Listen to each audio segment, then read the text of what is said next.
Okay. Pagkatapos kong maglinis, ang baby ko nag-i-start na naman magkalat. Ano na, Prince?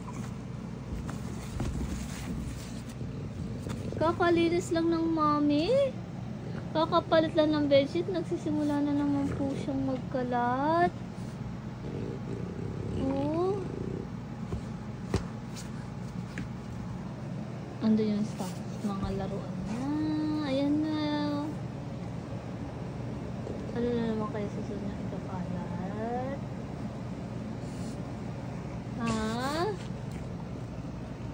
Kakapalit na magpapatay ng ano yan. Hoy! Ano?